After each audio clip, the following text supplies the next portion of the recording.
The Give It Up movement begins. Prime Minister Narendra Modi on Friday launched a novel movement, Give It Up, LPG Subsidy, calling for voluntary giving up LPG subsidy to make more funds available for the poor. Launching the movement in New Delhi's Vigyan Bhavan, the Prime Minister said that already more than 280,000 people had given up their LPG subsidies, saving more than 100 crore rupees for the poor. ये 100 करोड़ रुपया किसी गांव में school बनाने का काम आएगा कि नहीं आएगा? किसी गरीब का बच्चा बीमार होगा तो उसके काम आएगा कि नहीं आएगा? जिसने भी ये काम किया है उसने एक प्रकार से गरीबों की सेवा करने का काम किया है। और ये जो सिलेंडर बचे हैं उस सिलेंडरों से हम पैसे बचाना नहीं चाहते, हम इसको गरीबों तक पहुंचाना चाहते हैं ताकि आज वो धुएं में चूल्हा जलाते हुए जो मां परेशान रहती है उसको कोई राहत मिल जाए, उसके बच्चों को आरोग्य का लाभ मिल जाए। गरीब के घर तक ये गैस का सिलेंडर कैसे पहुंचे, इसका हमने अभियान चलाया है। The movement was launched at the Global Energy Convention Urja Sangam to commemorate 50 years of ONGC Videsh Limited, Engineers India Limited and Barauni Refinery of the Indian Oil Corporation. The topic of the convention is shaping India's energy security. Speaking on the occasion, the Prime Minister said his government targets to reduce oil imports by 10% by the year 2022, which also commemorates 75 years of Indian independence, to pay befitting tribute to the freedom fighters. The Prime Minister asserted that imports will be further reduced to 50% by the year 2030. Currently, India imports about 77% of its petroleum requirements. एक बार हम 2022 में 10% import कमी करने में सफल हो जाते हैं, 10% ग्रोथ सतत कर करके हम उस ऊंचाई को पार कर सकते हैं, तो मैं आपको विश्वास दिलाता हूं कि 2030 में हम ये इंपोर्ट को 50% ला सकते हैं।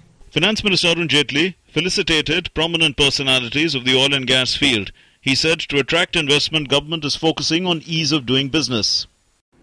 Business dislikes any form of unpredictability.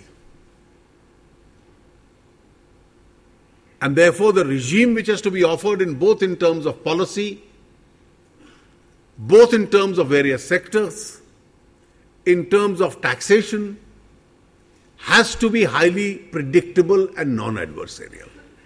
Government is also working on strengthening the national gas grid, which aims to provide PNG connections to more than 1 crore homes in the next 4 years. In the day-long convention, Power Minister Piyush Goyal said India is progressing ahead in saving energy in a sustained manner where dirty energy is going to pay for the clean energy. Coal industry has quadrupled the cess on coal from a mere less than $1 to over $3.50, so nearly $3.50, so that dirty energy can pay for the clean energy. And in that sense, we will be collecting nearly $5 billion every year from the renewable energy, for the renewable energy sector from coal production. Make in India और skill development इस सरकार की दो प्रमुख रणनीति है, प्रमुख योजनाएं हैं। हाइड्रोकार्बन सेक्टर में, देशी उद्योग में मेक इन इंडिया की महत्व बढ़े, उसकी स्पेस बढ़े और इस क्षेत्र में प्लम्बिंग यूनिट से लेके ओल्डिंग यूनिट से लेके हाइड्रो फ्रैकिंग तक हमारी देश की नौजवान उसमें से जुड़े। इसके लिए जो करणीय आवश्यकता है उस काम पे हम लोग जुटे हैं।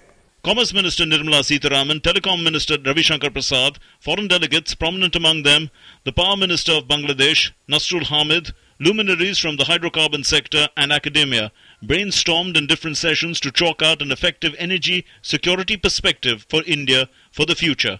Energy security has been a key focus area for this government. While addressing Urja Sangam, Prime Minister said that energy diplomacy could be a key instrument through which India can reduce its oil import bill by 10%. This is Abhishek Jha, DD News.